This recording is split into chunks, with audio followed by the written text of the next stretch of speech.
Ils regardent des vieux films français, des grands classiques. Et moi j'adore ce film parce que ça me rappelle ma jeunesse et j'étais vraiment... bon, c'était vraiment le symbole de la complexité de l'amour pour moi, ce film Pauline à la plage. Et donc voilà, j'ai intégré ça dans le décor.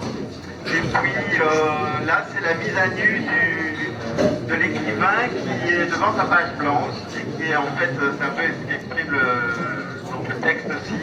C'est voilà, c'est une mise à nu au premier degré, alors qu'en fait, dans le texte, c'est une mise à nu au second degré. Donc c'est l'angoisse un peu devant la page blanche. C'est pour ça aussi que j'ai fait une photo surexposée très très blanche. La dernière photo là, en fait voilà, c'est donc le soir quand on découvrait les lettres et qu'on se demandait à quelles lettres on allait répondre ou pas. Et puis c'est vrai qu'on avait parfois un courrier abondant parce que j'ai aussi été un adepte des petites annonces papier, j'aimais beaucoup ça. Et donc là j'ai été retrouver un vieux secrétaire avec un vieux téléphone de l'époque des années 80, 70, voilà. Et alors le verre de vin que vous voyez là, c'est mon verre de vin que j'employais il y a 30 ans et que je continue encore à employer maintenant. Donc c'est le vrai verre de vin. Alors on arrive au dernier photo ici.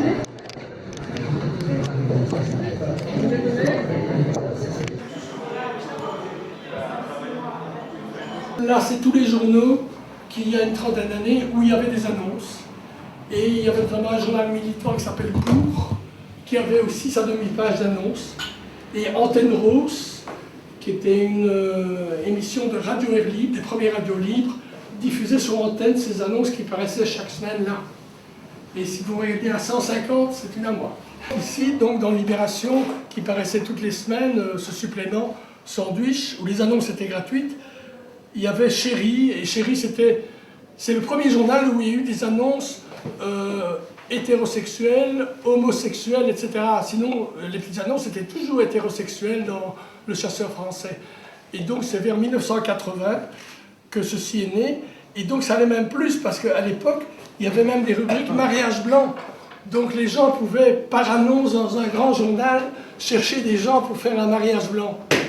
Donc, ça montre comment, depuis 1980, la vie a évolué énormément. C'était aussi l'époque où il y avait des... On pouvait au téléphone, il y avait des conversations érotiques, des choses comme ça dans les années 80.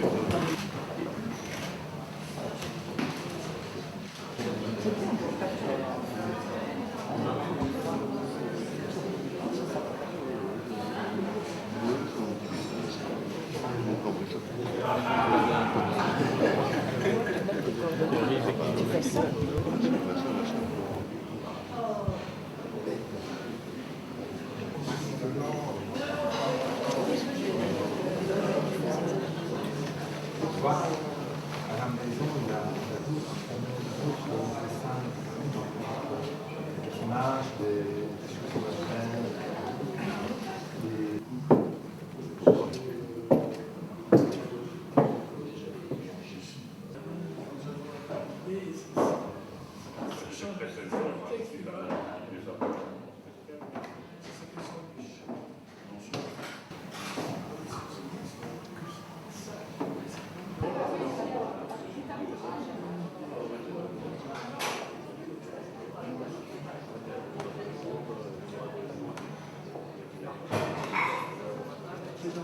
Il y a une trentaine d'exemplaires que j'ai publiés à l'époque dans les cours pour trouver des mecs et je racontais ce qu'ils avaient vécu.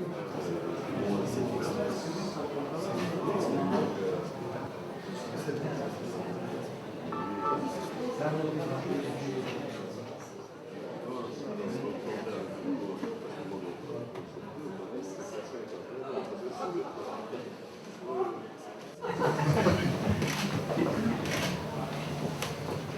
Ah, les mots. Les pourtant si beaux mots. Des crayons, un timbre, une feuille et une enveloppe. Et puis soi-même, tout nu, tout seul, tout entier avec son vide et ses rêves devant un espace à remplir. Je sais que j'ai envie d'écrire, mais c'est trop énorme. Il ne fait pas assez nuit. L'audace me manque. Et pourtant, le cri serpente déjà au-dedans de mes poumons.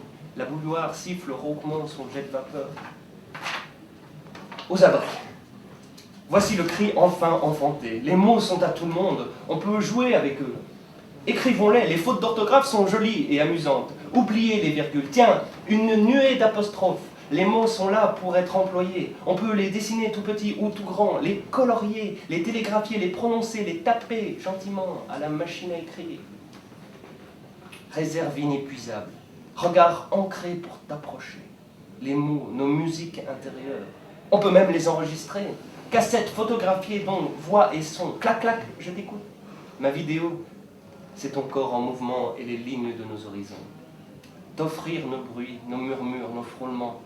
Mais arrête de ronronner. Comment vais-je enregistrer le silence? Assure. Il offre uniquement son visage, vu sous des angles différents.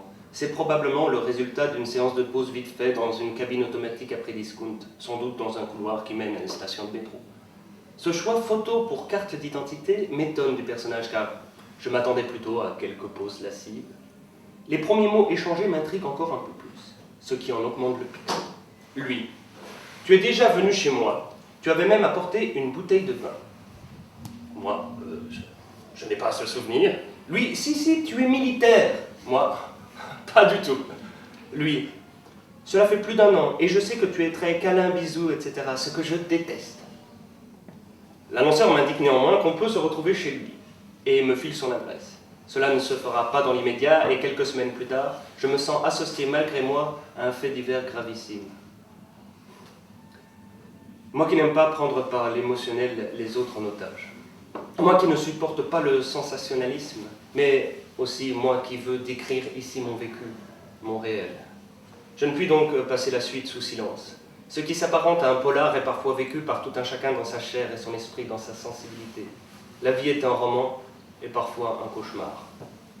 Comme chaque matin, je me rends chez mon libraire pour acheter mon quotidien préféré et j'y survole les premières pages des autres journaux.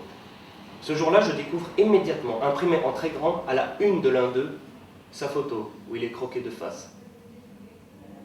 Il est mort. Et la maison où il habitait a été ravagée par les flammes. Mais est-ce bien lui?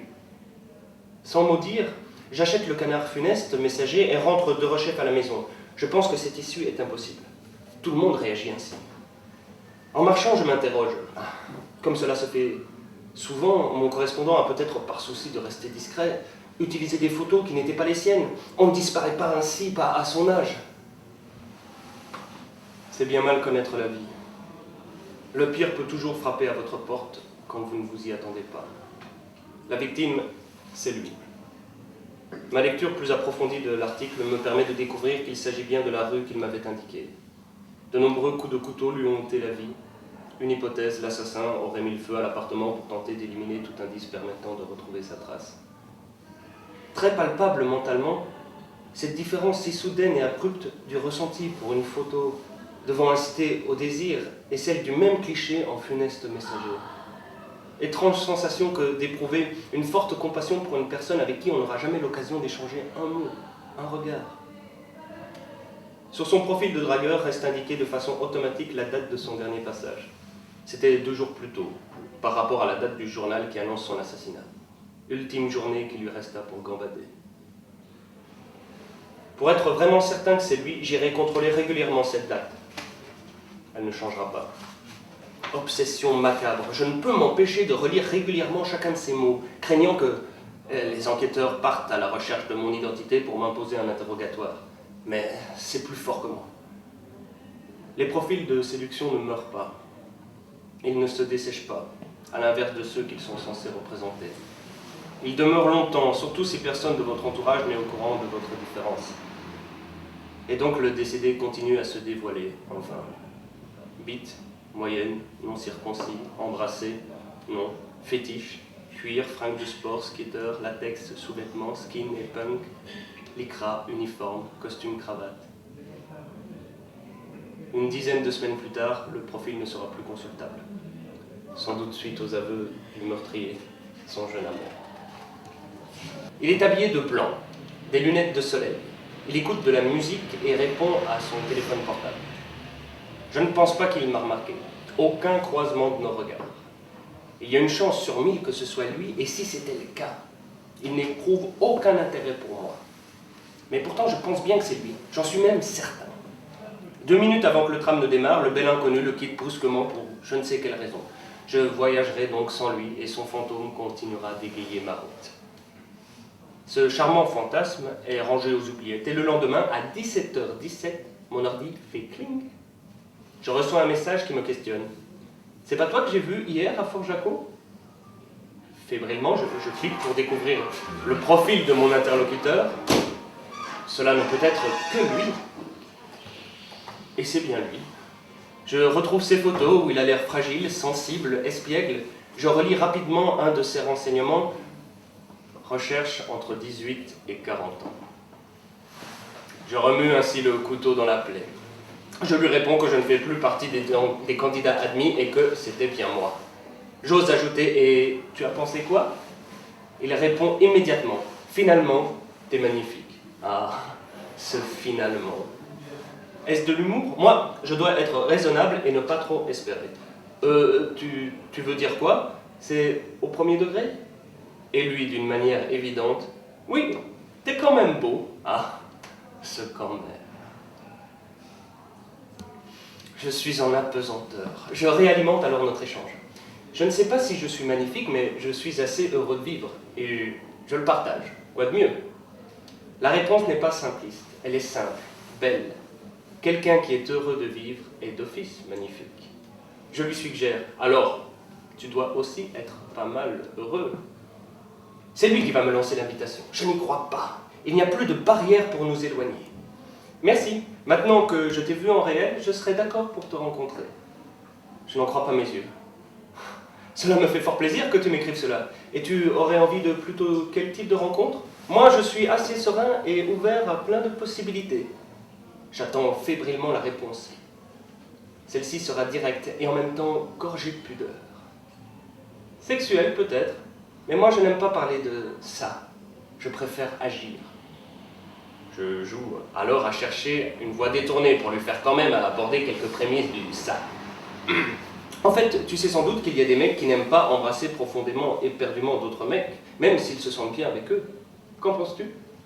Sa réponse me laissera dans les nuages. L'impression qu'il était déjà dans mes bras. Pour moi, c'est un plus, c'est presque indispensable. Bon, merci.